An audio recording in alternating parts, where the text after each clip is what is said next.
수요 예배에 나오신 모든 성도님들께 하나님의 크신 은혜와 사랑이 가득하시기를 간절히 바랍니다. 여러분은 하나님을 믿으십니까? 하나님이 살아계신 하나님이시라는 것을 믿으십니까? 수요 예배라고 한다면 가장 믿음 좋은 사람들이 오는 예배 중에 하나가 바로 이 수요 예배인데, 이 수요 예배 시간에 앞에 나와서 설교하는 목사가 여러분들에게 하나님을 믿느냐, 살아계신 하나님을 믿느냐라고 물어보니 조금 우습죠. 제가 그럼에도 이런 질문으로 오늘 이 수요 예배를 시작하는 이유는, 우리에게 믿음이 있고 그 믿음이 참된 진정한 믿음이라고 한다면 우리의 모습이 조금은 더 바뀌게 될 수 있다라는 겁니다. 지금도 충분히 너무 잘하고 열심히 잘하고 계시지만, 우리가 믿음을 새롭게 하여서 더 큰 믿음을 갖게 된다면 어쩌면 우리는 그에 따라서 한 걸음, 한 발자국을 더 나아갈 수 있는 믿음을 가질 수 있게 된다라는 것이죠. 조금 더 쉽게 표현을 한다면, 우리가 믿음이 있다라고 말하면서도 아직까지 내려놓지 못하는 것들, 아직까지 포기하지 못하는 것들, 아직까지 나아가지 못하는 것들이 있을 때 우리의 믿음을, 참된 믿음을 가지고 있다면 그 걸음을 나아갈 수 있게 된다는 겁니다. 오늘은 아브라함을 통해 그 믿음을 한번 살펴보려고 합니다. 믿음이란 무엇입니까? 믿음에 대해 말씀하는 히브리서 11장에서는 아브라함의 믿음을 이렇게 세 가지로 말씀을 합니다.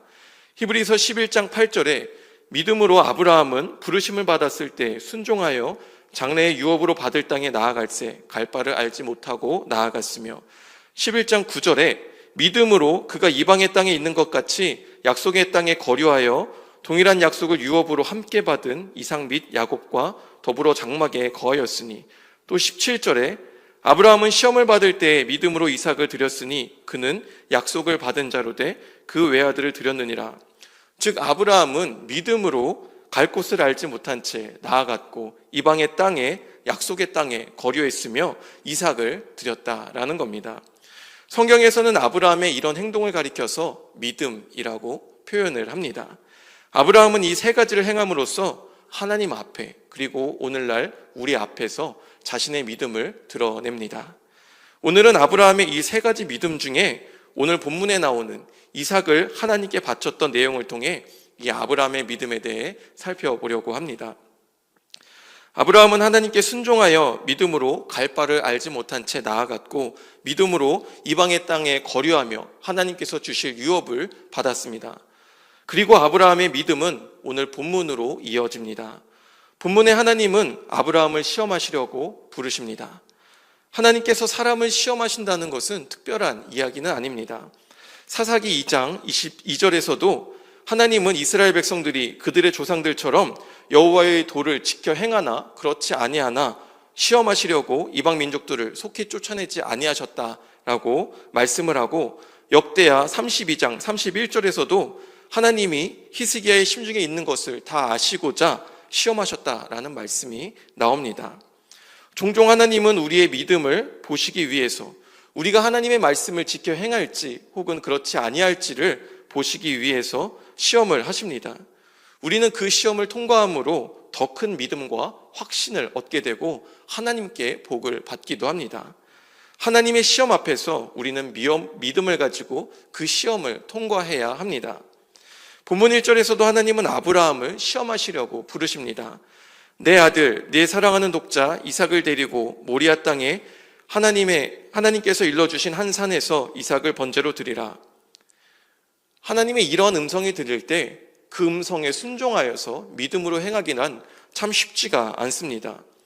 그럼에도 아브라함은 하나님의 말씀에 순종하여서 길을 떠납니다.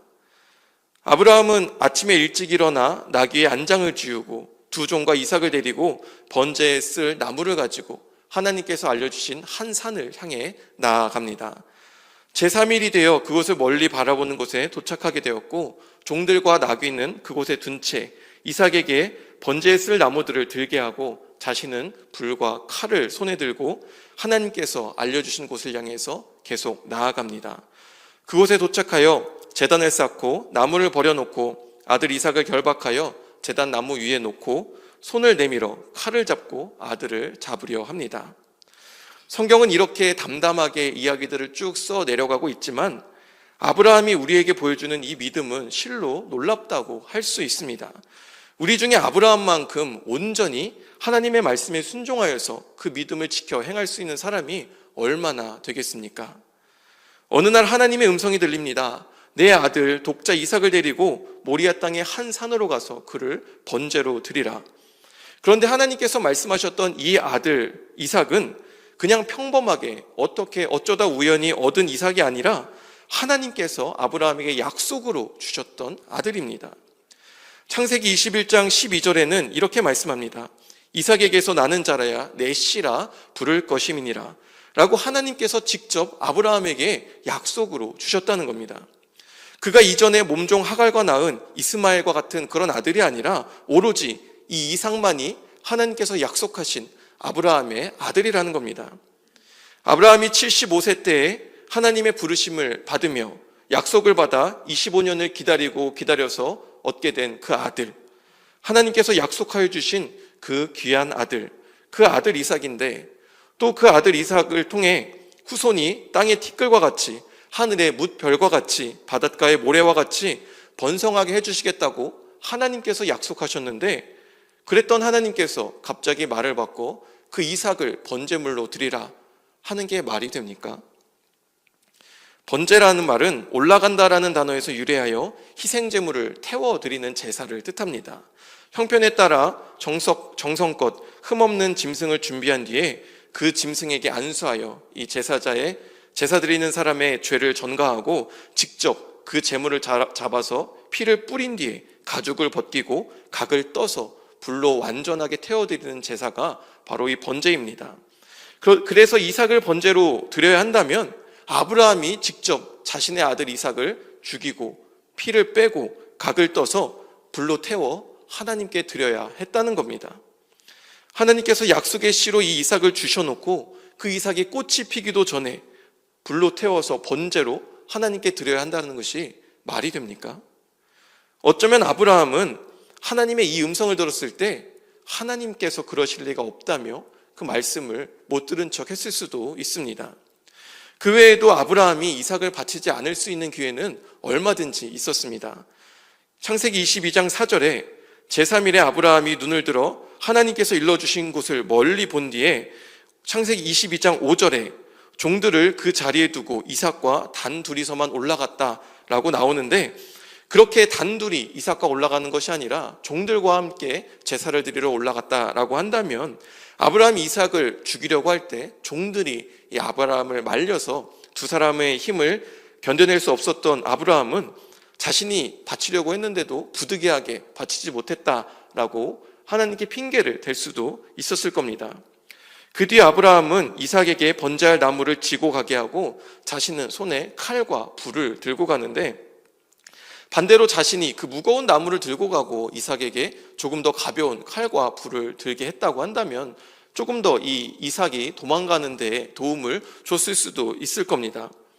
또 이삭이 아브라함과 올라가며 뭔가 이상해서 불과 나무는 있지만 번제할 어린 양은 어딨냐라고 물었을 때 아브라함이 이삭에게 조금 이상한 눈치만 줬다고 하더라도 이 이삭은 금세 도망갈 수가 있었을 겁니다. 하지만 아브라함은 여전히 수상한 대답으로 하나님께서 친히 준비하실 것이다 라고 대답을 합니다. 번제를 드리러 가면서도 정작 가장 중요한 이 번제물을 준비하지 않은 채 하나님께서 직접 준비하셨을 것이라는 황당한 대답을 이삭에게 했다라는 겁니다. 마지막으로 아브라함이 이삭을 번제로 드리기 위해 결박하고 이삭을 죽이려는 순간이 있는데 그 이삭을 결박하려는 그때에도 어쩌면 이삭이 그 늙은 아버지를 피해 충분히 도망갔을 수도 있었을 겁니다. 그런데 아브라함은 이 모든 상황에 있어서 여지를 두지 않고 이삭을 온전히 제물로 바치려 했다라는 겁니다. 애초에 아브라함은 하나님의 말씀을 어길 생각이 없었습니다. 22장 3절에는 아브라함이 아침에 일찍이 일어났다라고 나오는데 아침에 일찍 일어나 하나님의 말씀을 순종하는 내용이 나오는데 이 단어는 바로 그 다음날 아침이라는 의미입니다.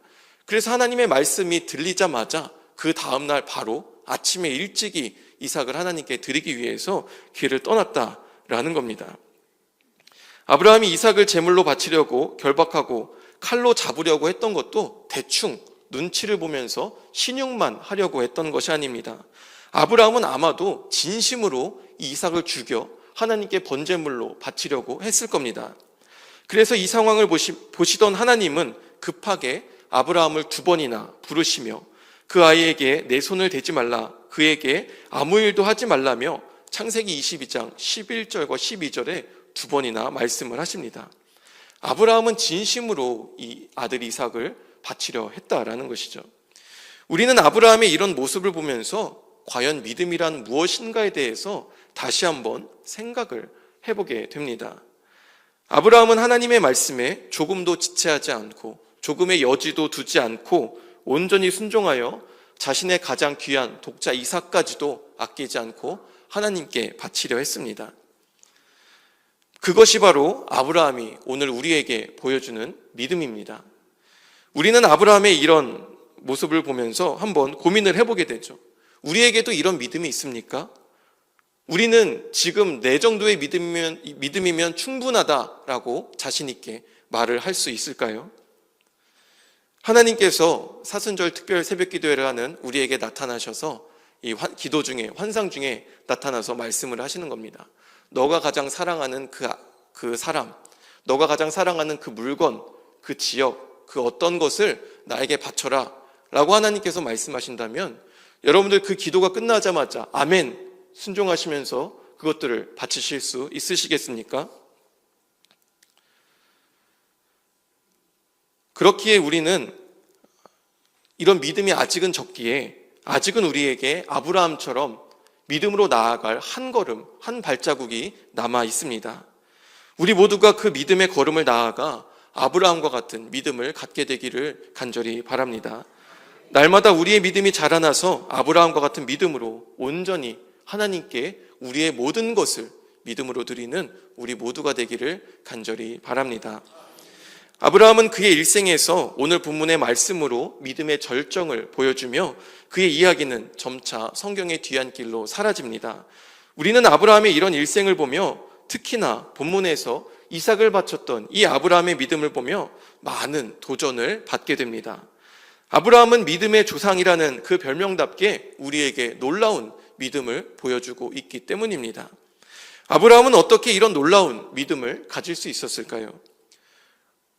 우리 중 누구도 쉽게 응할 수가 없는 그 믿음을 선뜻 응했던 이 아브라함은 어떻게 그렇게 주저함 없이 믿음대로 순종할 수 있었을까요? 본래 아브라함은 처음부터 그렇게 믿음이 좋았던 것일까요? 물론 성경의 창세기 12장부터 본격적으로 시작되는 이 아브라함의 이야기에서 그가 갈 바를 알지 못하고 하나님의 말씀에 순종했다며 처음부터 놀라운 믿음으로 시작하는 아브라함의 모습을 보여줍니다. 그런데 그의 일상을 살펴보면 아브라함이 항상 믿음이 좋아서 그 믿음대로 행했던 것은 아닙니다. 먼저 창세기 12장에서 하나님은 아브라함에게 내게 보여줄 땅으로 가라 라고 말씀하신 뒤에 아브라함은 가나안 땅으로 들어가게 되는데 그 땅에 기근이 들자 아브라함은 하나님께 여쭈지도 않고 10절부터 기근을 피해 애굽으로 이동을 했다라는 내용이 나옵니다. 그리고 맞닥뜨리게 되었던 사건이 바로 애굽의 왕 바로에게 자신의 아내 사라를 누이라고 속이고 그에게 궁으로 들여보내 자신의 목숨을 구하려고 했던 사건입니다. 또 그와 비슷한 일이 한 번 더 일어나게 되는데 창세기 20장에서도 아브라함이 남방 그랄 땅에 머물 때에 그랄 왕 아비멜렉에게도 마찬가지로 자신의 안전을 위해 자신의 아내 사라를 누이라고 속여서 보내는 내용이 나옵니다. 하나님을 잘 믿는다던 아브라함이 하나님의 뜻도 묻지 않고 자신이 목숨이 위기가 닥치자 자신의 안전을 위해서 다른 땅으로 내려가고 또 그곳에서 자신의 안전을 위해서 누이를 속여서 왕에게 그 아내를 주었다라는 것은 믿음의 조상이라고 하는 아브라함의 모습에는 어울리지 않는 모습입니다. 또한 하나님께서 자식을 주시겠다는 약속을 기다리지 못하고 여종 하갈을 통해 이스마엘을 낳았다는 사건 역시도 하나님의 뜻대로 행했던 믿음의 모습이라고 할 수는 없습니다. 믿음이 있는 모습이라기보다는 자신의 방법대로, 자신의 생각대로 하나님의 약속을 이루려고 했던 믿음 없는 모습이라고 할 수가 있을 겁니다. 마지막으로 창세기 17장에서 하나님이 아브라함에게 하갈에게 낳은 이스마엘이 아닌 사라에게서 낳은 이삭이 약속의 아들이 될 것이다 라고 말씀하셨을 때 아브라함이 웃었다라는 내용이 나옵니다. 이 웃었다라는 표현은 큰 웃음에도 쓰이고 경멸적인 웃음에도 쓰이기 때문에 아브라함이 어떤 의도로 그것이 기뻐서 웃었는지 혹은 비웃음의 의도로 웃었는지는 알 수 없지만 그 이후의 내용에 마음속으로 자신과 사라의 나이가 많은데 어떻게 자식을 낳을 수 있겠느냐라는 내용을 볼 때 아브라함이 하나님에 대한 믿음을 가지고 기뻐서 웃었다고 하기보다는 믿음이 없어서 웃었다라고 보기가 더 쉬울 겁니다. 이처럼 아브라함은 그의 일생에 참 놀라운 믿음으로 시작했지만 그 일생에서는 믿음이 없는 모습을 자주 우리에게 보여주곤 합니다. 때로 그는 믿음 없는 모습을 우리에게 보이고 또 그런 실수를 반복적으로 저지르기도 합니다. 그런데 그랬던 아브라함이 오늘 본문에서 놀라운 믿음을 우리에게 보여주었다는 겁니다. 어떻게 아브라함은 이렇게 놀라운 믿음을 보여줄 수 있었겠습니까? 우리는 그 단서를 오늘 본문 1절에서 찾아볼 수가 있습니다. 창세기 22장 1절에서는 그 일 후에라는 단어로 시작을 합니다. 이 단어를 해석을 하면 그리고 이러한 일들 후에 그것이 일어났다라는 의미가 되는데 이 단어를 통해서 이 아브라함의 믿음이 바로 그 전에 있었던 내용들을 통해서 아브라함에게 일어날 수 있었음을 우리가 짐작해 볼 수가 있습니다. 그렇다면 앞의 내용에서는 대체 어떤 일들이 있었기에 이런 말씀으로 우리에게 이 결과로 아브라함은 놀라운 믿음을 우리에게 보여주었던 것일까요? 창세기 21장을 보시면 크게 세 가지의 내용이 나옵니다. 1절부터 8절까지 아브라함과 사라가 이삭을 낳고 그에게 할례를 행한 것과 젖을 떼는 날에 큰 잔치를 베풀었다는 내용, 9절부터 21절까지 하갈과 이스마엘을 내쫓은 내용, 마지막 22절부터 34절까지 아비멜렉이 아브라함을 찾아와 서로 언약을 맺은 내용이 나옵니다. 이 중에 34절에서 아브라함이 블레셋 사람의 땅에서 여러 날을 지냈다라는 말씀으로 21장이 마무리가 되고 그리고 이어 22장에 이삭을 번제로 드리는 그 믿음이 이어지게 연결이 되는 겁니다. 이 창세기 21장 34절에서 여러 날을 지냈다라는 표현은 수많은 날들이라는 표현인데 이것은 며칠을 의미하는 것이 아니라 굉장히 긴 세월을 의미합니다. 또 21장 8절에서는 이삭이 젖을 떼는 날에 아브라함이 큰 잔치를 베풀었다며 21장의 배경이 나오는데 이 말씀을 통해 우리는 이 이삭의 나이를 대충 짐작을 해볼 수가 있습니다. 히브리인들은 일반적으로 아이가 3세, 3, 4세가 되면 젖을 뗐다고 합니다. 그래서 21장의 배경이 되는 이때는 이삭이 3세 때입니다. 반면 22장에서 가면 이삭이 무거운 번제나무를 지고 아브라함을 따르는 내용이 나옵니다. 그래서 이 내용을 추측을 하면 성경학자들은 13세, 적어도 13세에서도 많게는 30세까지로 그 나이를 추측을 합니다. 그렇다면 21장과 22장의 사이에는 적어도 10년, 길게는 20년 사이의 세월이 흘러갔다라는 겁니다. 그 10년에서 20년 사이의 시간을 21장의 마지막 34절에서는 여러 날을 지냈다라고 표현을 합니다. 그리고 이 여러 날들, 그 이전에 그리고 아브라함의 여러 일생의 그 모든 시간들까지 포함해서 아브라함은 이 본문 1절에서 그 일 후에라고 말씀을 하고 있고 아브라함은 믿음으로 이삭을 드릴 수 있었다라는 겁니다. 아브라함이 이삭을 바치는 이 믿음을 보였고 아브라함에게는 이런 믿음의 시간들이 있었고 그에 더해 이전에 10년, 20년의 시간이 있었기 때문에 아브라함은 자신의 믿음을 키워나갈 수가 있었습니다. 창세기 21장 22절의 말씀을 보시면 그때라는 말로 시작을 합니다. 이때는 그 이전의 내용에서 바로 이어지는 그 때를 가리킵니다. 그래서 이스마엘을 내보냈을 때 혹은 그 이전에 나오는 이삭이 젖을 떼고 아브라함이 큰 잔치를 베풀었을 때를 가리킵니다.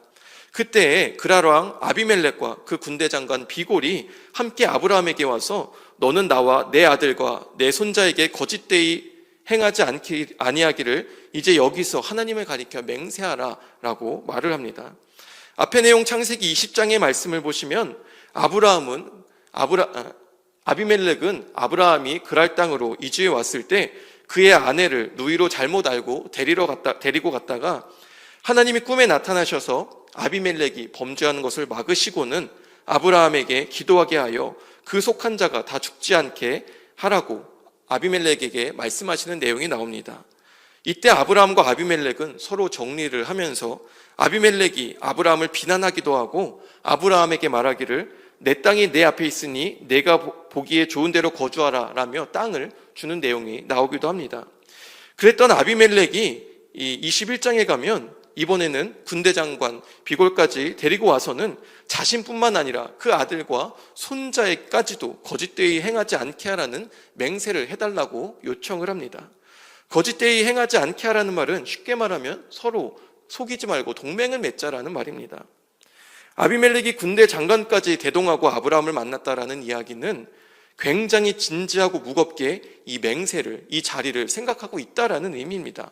게다가 그 자신과만 약속을 맺어달라고 하는 것이 아니라 그 아들과 손자까지 언약을 확대하고 있는데, 여기서 자손이라고 말하는 것은 손주를 가리키는, 손자만 가리키는 것이 아니라 그 후손까지를 의미하는 내용으로 볼 수가 있습니다. 정리하면 이전에는 아브라함을 책망하기도 했다가 땅에 머물도록 여유를 보여주었던 이 아비멜렉이 이 21장에 와서는 군대 장관까지 대동해 와서는 그 후대에 이르는 동맹을 맺어달라고 약자의 입장에서 아브라함에게 요청을 하는 내용이 나오고 있다는 겁니다. 왜 이런 상황이 반전되는 내용이 나왔습니까? 그 이유는 아비멜렉이 아브라함을 찾아왔던 창세기 21장 22절에 나옵니다. 아비멜렉은 아브라함과 처음 만났을 때 아브라함의 잘못에 속아 사라를 범할 뻔했으나 하나님은 아브라함을 탓하지 않으시고 아비멜렉을 탓하십니다. 그 이후에도 아브라함의 모습을 보니 점점 왕성하여지며 그 세력이 커져가고 있는 겁니다.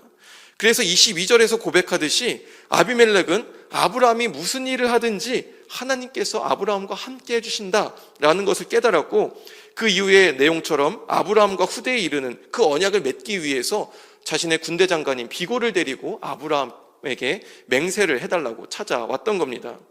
그렇게 아브라함과 아비멜렉은 서로 맹세하고는 그곳을 맹세의 우물 혹은 일곱 우물이라는 뜻의 브엘세바라 이름을 짓고, 아브라함은 브엘세바에서 에셀나무를 심고 거기서 영원하신 여호와의 이름을 불렀으며 그 땅에서 여러 날을 지냈다고 21장의 33절과 34절의 내용이 나오며 이 21장의 내용이 마무리가 됩니다. 아브라함은 아비멜렉과의 언약 후에 에셀나무를 심고 거기서 영원하신 여호와의 이름을 부르며 여러 날을, 아마도 22장 전까지 10년 혹은 20년의 세월을 보내며 믿음을 키워 나갔다라는 겁니다. 여호와를 위하여 제단을 쌓고 여호와의 이름을 불러왔던 아브라함은 창세기 14장에서 지극히 높으신 하나님을 찬양했고 17장에서는 전능하신 하나님을 알게 되었으며 21장 마지막에서는 영원하신 여호와 하나님의 이름을 부르게 되었습니다. 이제 아브라함은 하나님을 더 많이 체험하고 더 알아가고 있게 되었다라는 겁니다. 그리고 영원하신 여호와 하나님께서 항상 자신과 함께 해주시며 돌보시고 지키신다는 것을 아브라함은 깨닫게 되었습니다. 그리고 아브라함은 브엘세바에서 에셀나무를 심고 거기서 영원하신 하나님의 이름을 부르며 여러 날을 지내게 됩니다. 에셀나무는 주로 시내 광야에서 서식하는 상록수로서 염분이 많은 늪지대에서도 잘 자라며 재질이 단단하고 키가 굉장히 커서 10m까지 자라는 나무라고 합니다. 그런데 아주 생명력이 길고 강한 나무라고 알려져 있습니다. 이 에셀나무를 심었다라는 행위가 구체적으로 성경에 나와 있지 않기 때문에 우리는 그것이 어떤 의미인지를 알 수 없지만, 학자들은 아브라함이 항상 제단을 먼저 쌓고 여호와의 이름을 불렀다라고 성경에서 말씀을 하고 있기 때문에 에셀나무를 심고 영원하신 여호와의 이름을 불렀다라는 행위 역시도 하나님께 제단을 쌓고 예배를 드렸다는 것과 같은 의미로 추측을 합니다. 아브라함은 그의 삶에서 믿음으로 하나님께 순종했을 때 하나님의 살아계신 하나님의 역사하심과 인도하심을 체험하게 되었습니다. 그 하나님은 지극히 높으신 하나님이셨고 전능하신 하나님이셨으며 이제 아비멜렉을 통해 깨닫게 하나님은 영원하신 하나님이셨습니다. 때문에 아브라함은 아마도 생명력이 길고 강한 그 에셀나무를 심으며 자신이 체험한 영원하신 하나님께 예배를 드렸던 겁니다. 이제 다시 본문으로 넘어와서 아브라함이 자신의 사랑하는 독자 이삭까지도 아끼지 않고 하나님께 제사를 드릴 수 있었던 이유는 무엇입니까? 그는 자신과 함께하는 영원하신 여호와 하나님을 체험했기 때문입니다. 영원하신 하나님께서 자신을 돌보시며 그 하나님께서는 히브리서 11장 19절에서도 말씀하듯이 하나님이 능히 이삭을 죽은 자 가운데서 다시 살리실 줄로 여러 날을 지내면서 아브라함은 하나님을 믿게 되었던 겁니다. 아브라함의 인생에 있어서 가장 절정이 되는 그 독자 이삭을 바칠 수 있었던 믿음에는 그에 앞서서 영원하신 하나님께서 그와 함께 하신다는 것을 믿게 되는 체험이 있었고, 그로 인해 에셀나무를 심으며 여호와의 이름을 부르며 지냈던 결단의 순간이 바로 이 아브라함에게 있었습니다. 그리고 나서 22장으로 넘어와서 아브라함은 이삭을 하나님께 믿음으로 바칠 수 있었던 겁니다. 비록 아브라함에게는 믿음이 연약한 순간이 있었고 그 이후에도 여전히 안타까운 내용이 나오기도 하지만, 그럼에도 아브라함은 에셀나무를 심으며 영원하신 하나님을 체험하며 결단했고, 그 이후에 그리고 그 결과로 아브라함은 이삭을 바치는 믿음을 보일 수 있었습니다. 여러분도 하나님을 체험하고 믿음을 결단하시는 이 에셀나무가 있습니까? 어디에 그 나무를 믿음으로 결단하며 심으시겠습니까? 아직 우리는 부족하고 연약하나 오늘도 하나님을 체험하며 그 에셀나무를 심으며 결단할 때 우리는 더 큰 믿음으로 나아가게 될 줄로 믿습니다. 영원하신 하나님께서 항상 지키시고 돌보신다는 것을 깨달으며 여러 날을 예배하며 나아갈 때 우리의 믿음도 더불어 깊어지게 될 줄로 믿습니다. 그리하여 오늘도 믿음으로 에셀나무를 심으며 결단하여 더 큰 믿음으로 나아가는 우리 모두가 되기를 간절히 바랍니다. 말씀을 맺겠습니다. 하나님은 아브라함에게 하나님께서 항상 함께 하심을 깨닫게 하셨습니다. 하나님은 항상 아브라함을 돌보셨고 지키셨고 인도하셨습니다. 그 사실은 아비멜렉까지도 알 수 있을 정도로 너무나 확연하게 드러났습니다. 아브라함은 그런 체험을 통해 믿음을 갖게 되었고, 또 믿음으로 에셀나무를 심어 결단하며 여호와의 이름을 부르며 여러 날을 지내게 되었습니다. 그리고 하나님께서 능히 이삭을 죽은 자 가운데서 다시 살리실 줄로 생각하며 하나님께 놀라운 믿음을 드리며 이삭을 바칠 수 있었습니다. 우리에게도 함께 하시는 하나님을 믿으며 하나님께 내 믿음을 드리며 그 믿음을 결단할 수 있는 시간을 갖게 되기를 간절히 바랍니다. 오늘 우리의 삶에 영원하신 하나님을 체험하며 에셀나무를 심어 하나님을 예배하며 믿음을 결단하는 오늘 지금 이 시간이 되기를, 그래서 큰 믿음으로 한 걸음 한 발자국을 더 나아가 하나님께 우리의 온전한 믿음을 올려드리는 우리 모두가 되기를 간절히 바랍니다. 기도합니다.